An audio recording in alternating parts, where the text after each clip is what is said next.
I thought it'd be interesting to look at the tyre wear on the car. So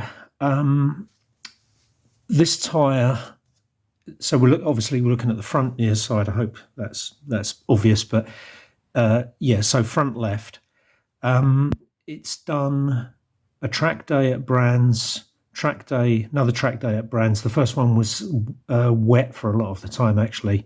Then we did a second track day at Brands. That was slightly damp.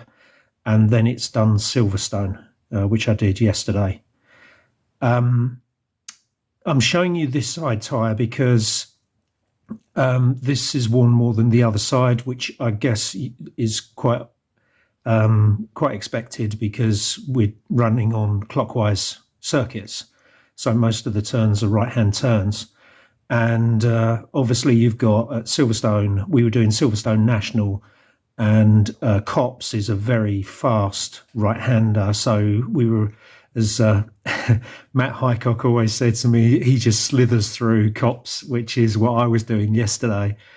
So it is going to wear quite a bit. I do get understeer and oversteer on this, but it's fairly neutral. It's very controllable on the throttle, actually. The other thing you notice is that it is definitely wearing a bit more on the inside.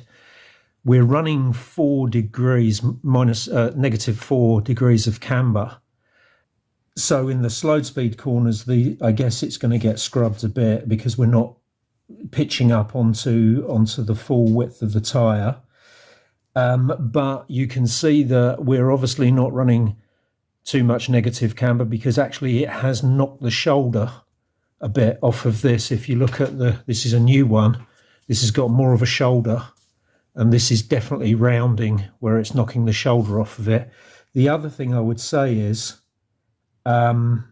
despite me finding that 30 psi seems to be a good tyre pressure to run, it seems to be optimal for me in terms of handling. This looks as though the pressure's too low because it's definitely scrubbing more on the outside than it is in the middle. So you know, by normal standards, you would think that indicates, that you're running too low a pressure. But I can only go by the way it handles, really. I guess actually thinking about it, it's not so much when the pressure goes up on the front. The back gets really skittish as the pressure goes up. So we'll move to the back in a second. So just to sort of put this into context, I would have driven about 2 hours at Brands Hatch the first time, about 2 hours at Brands Hatch the second time, and 2 hours at Silverstone. And then, so that's about a 2-hour stint is about equivalent of qualifying and racing in the 116 trophy because it's a 90-minute race. Because I'm trying to work out how long are these tyres going to last. And it strikes me that I've done about the equivalent of about 3 meetings on the tyres, and I reckon I could get another 3 out of them. And there's 6 races in a season, or there might be 7 actually. So I've heard people say you can get a season out of a set of tyres. You probably can, but if you take, I'm not quite sure when the tyres were changed on the 40/40 cars last year, but when we got to the end of the season, they were very scrubbed. In fact, we had one set at Snetterton, which we used for qualifying, and it actually took the top layer off, and it was to the next layer down. As you can probably appreciate, it was understeering quite badly. And then we raced on some tyres that were too far gone, really, and that was understeering as well. So they might go a full season, but I reckon you'd be pushing it. Yeah, I need to drop a comment in here. The 40/40 guys use the cars and the tyres for a lot more than just races. So they do track days, taster days, corporate days.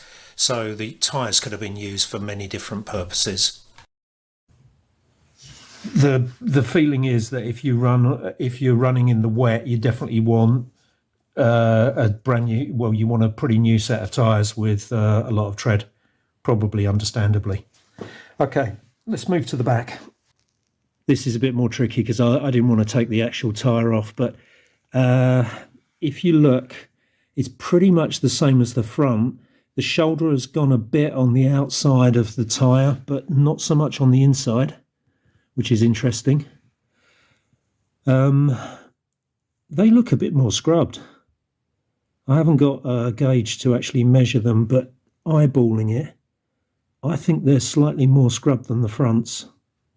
Not much. I reckon it's pretty even, but you can see where the rubber's been heating up and melting, which you could see on the front as well.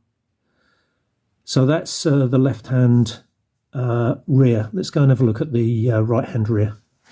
Yeah, definitely nowhere near as worn. I mean, this shoulder here on the outside is almost perfect, I would say. And probably a bit more worn on the inside. So again, going with the idea that we're doing clockwise and mostly right-hand turns, I would say that it's wearing more on the inside than on the outside. In fact, looking at that, the outside doesn't look worn enough, which is slightly worrying, and I'm wondering if we've got too much negative camber on the back of the car. Yeah, I think I'm going to check that and see where we stand, because that is quite surprising. There's quite a lot of wear here, but this is almost new. I mean, it's, you know, well, I don't know. It is worn a bit, but it's, you know, it's nowhere near as bad. So let's go and have a look at the other front tyre, the right-hand front. Okay, that's in quite good condition. The outside shoulder again is good. The inside's going.